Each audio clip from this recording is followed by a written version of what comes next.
Okay, it looks like I had to do something a little different. So, this is the video that I was trying to do from the scheduled video where I was trying something new. And that new thing being showing vulnerability in marketing and trying something new.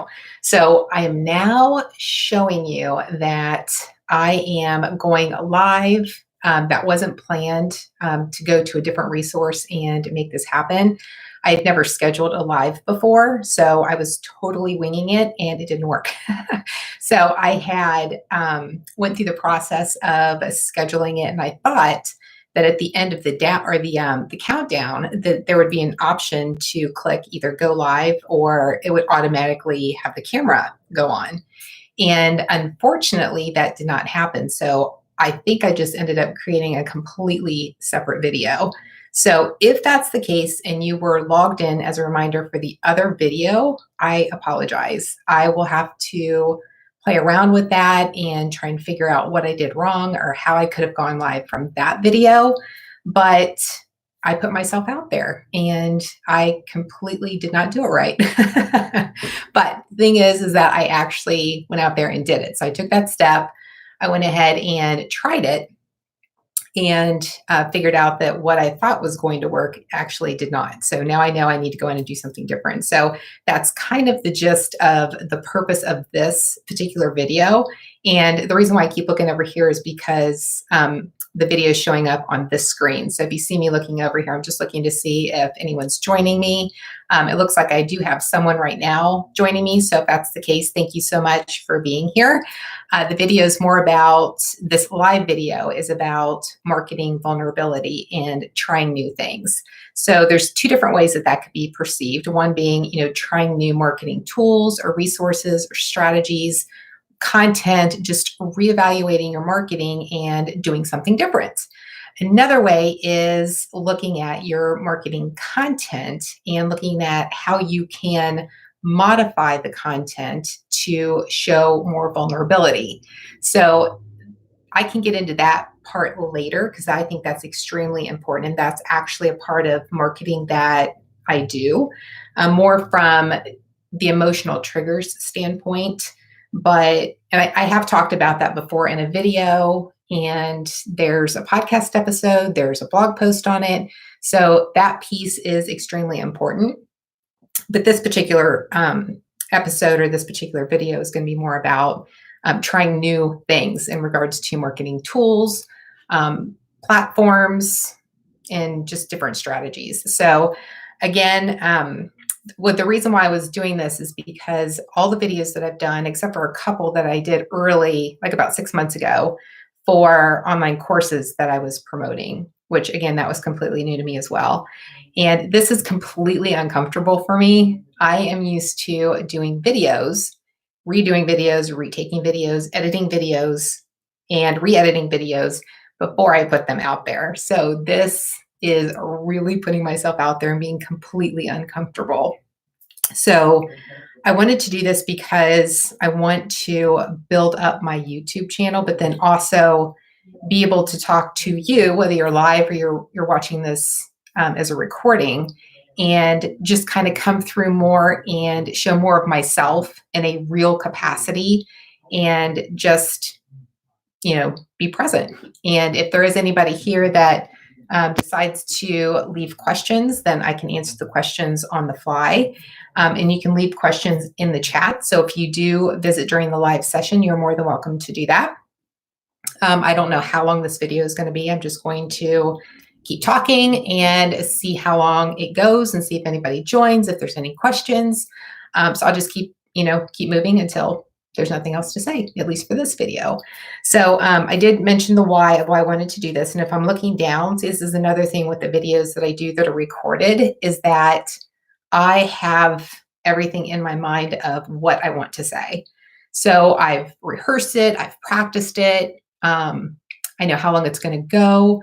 And right now it's, I put some bullet points here of things that I wanted to talk about, but it's not scripted at all. And I didn't want it to be. I at least wanted to have an idea of what I wanted to talk about and have some, like, at least two takeaways but I didn't want to have it so scripted that it looked like it was rehearsed or that it was edited, even though it's not, obviously, because it's live. But to show that sometimes when we put ourselves out there, that it's not going to come across as completely polished as it would if we were pre-recording it and practicing and editing and fully preparing it for an upload. And I just wanted to do this to just be more vulnerable, I guess, and try something new. So what I did want to mention is the importance of our time right now. We all know, we've all seen the messages. We've been bombarded with messages about the coronavirus and the impact that it's having on us individually, our friends, our family, our countries, the economy. Just it's impacting everything.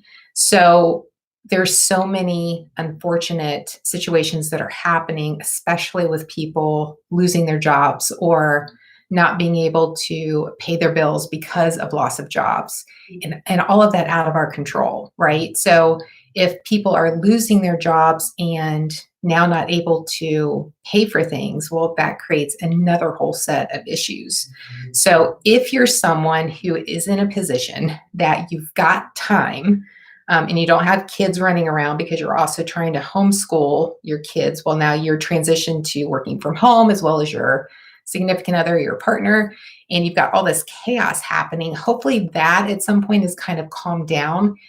And if you have time or can create time to look at your marketing and determine, how can I take my marketing to the next level and reevaluate what was working or what wasn't working. And sometimes that involves trying something new.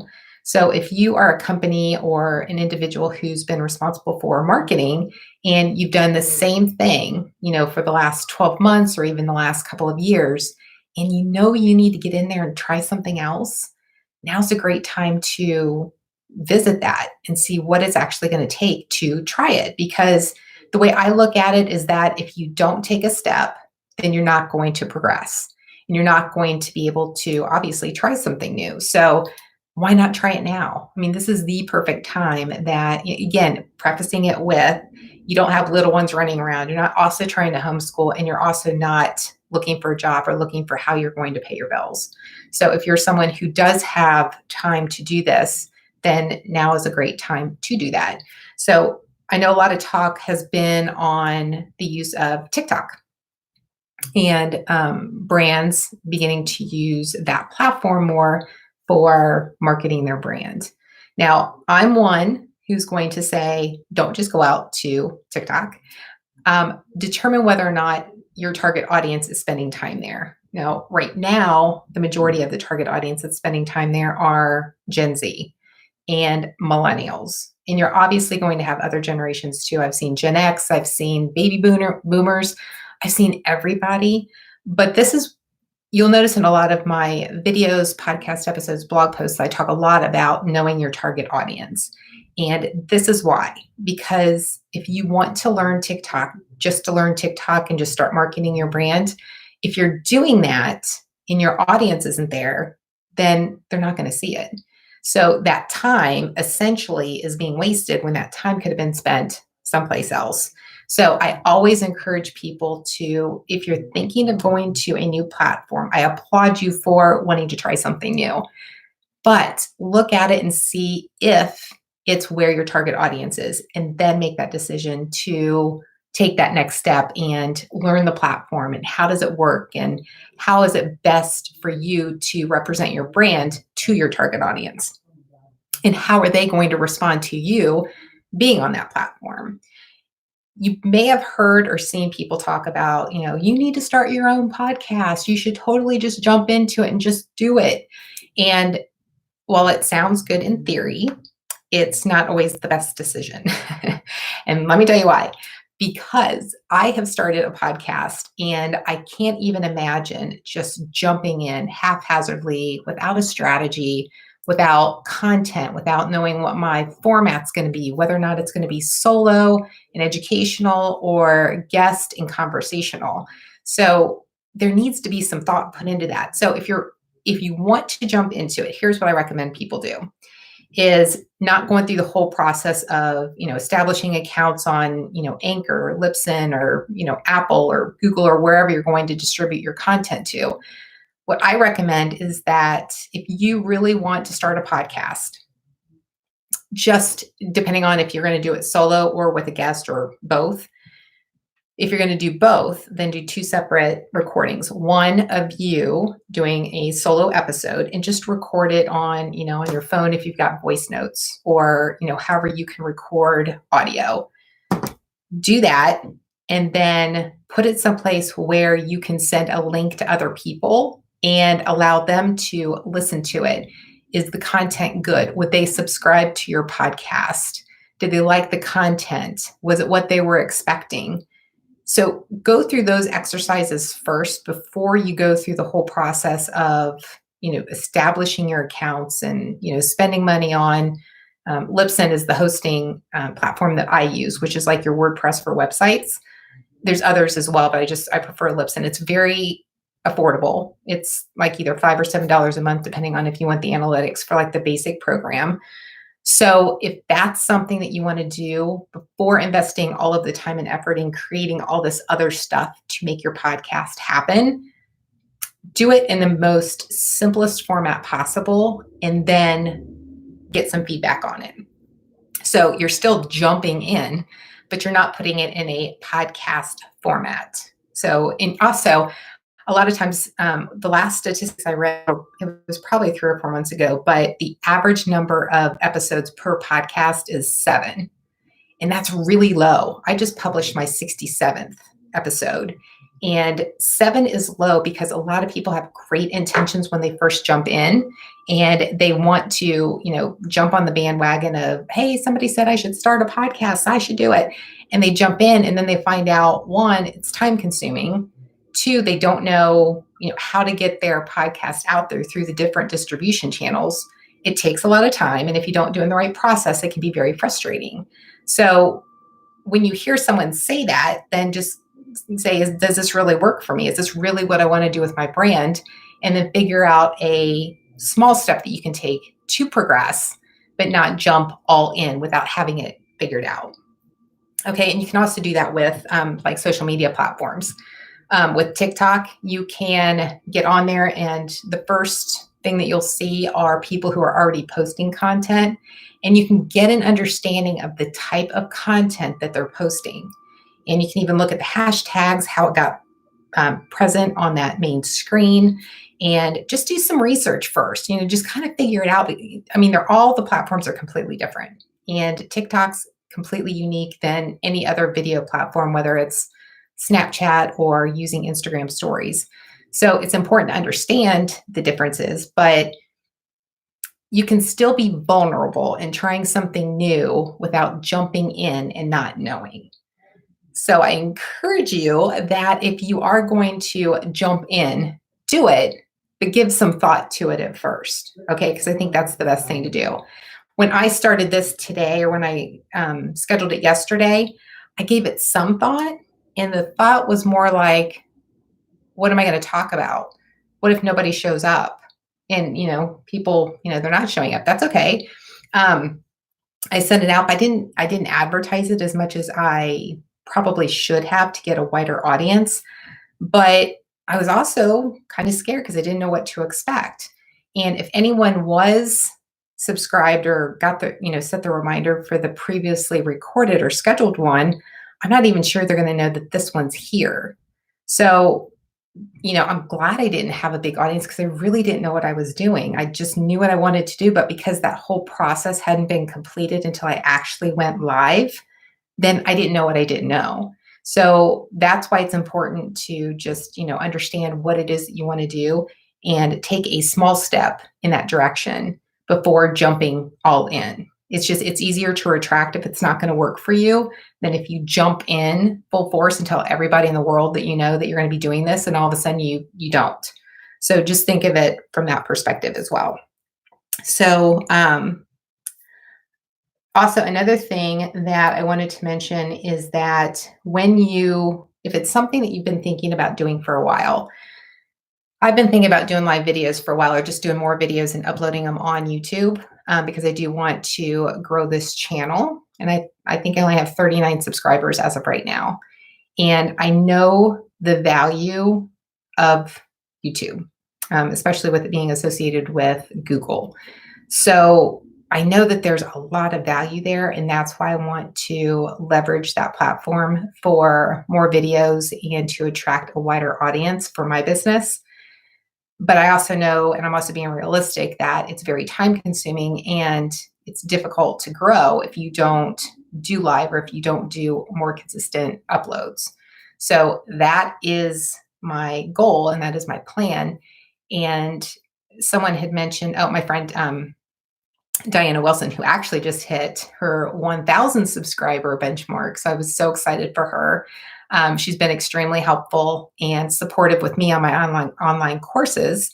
And she had mentioned the other day when I was talking with her, she's just like, yeah, you get a lot of subscribers, or if you start doing more live videos on YouTube, then that's, one path for getting a wider audience and starting to build your subscribers faster.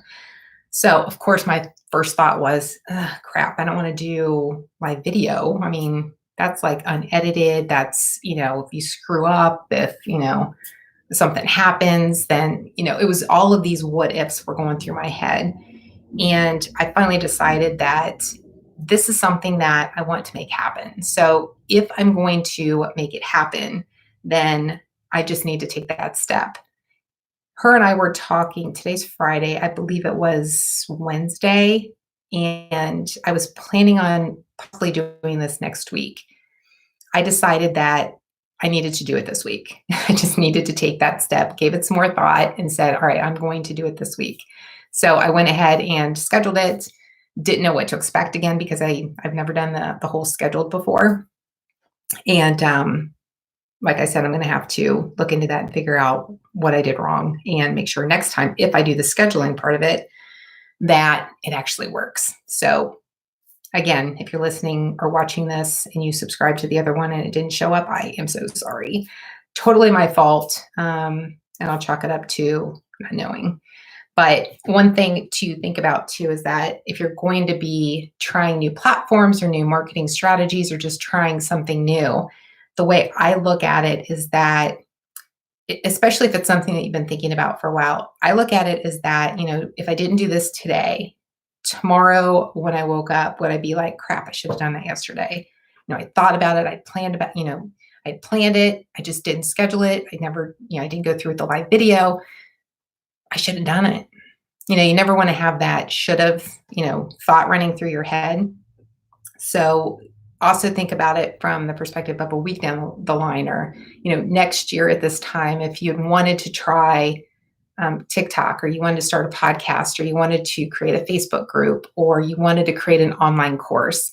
If there's something like that you want to do, then research it and at least take that baby step, even if it's reaching out to, someone like Diana Wilson who does online courses, or a really great resource that I've been listening to. He's doing a live daily video, even on the weekends, and that's Pat Flynn. He's answering questions related to business and podcasting and affiliate marketing. He'll answer a lot of the questions. Now, there's somebody in there asking some silly questions, but that he just couldn't answer, but at least he addressed them and, said he couldn't answer it. So he's also inspired me to do more live videos because I've seen him in action, and it's like you're just, you're talking to someone in person. He's got a much bigger audience than I do, though. So I encourage you to just kind of think through that. And if there is something that you've been wanting to do, but you haven't been able to do it, to either encourage yourself or to even know what that next step is, to at least write it down, make some type of commitment to yourself to actually take action on it. And it can even be the smallest step, like what I'm doing right now. So I encourage you to do that. If there's anything I can do to help you, please let me know. Leave a comment, send me a message. I'm on all the social media platforms, so wherever you're most comfortable, just send me a DM, or, if you're on Twitter and that's your favorite place, if you want to just tweet me, that's fine too. But if you're here don't forget to subscribe to my channel and hit that bell notification so you will be notified of future videos that I upload or when I go live. Okay? If you're here, you're listening to it live, I appreciate you being here. If you are listening to the recording, thank you so much for taking the time to invest in my video. I appreciate you. Thank you.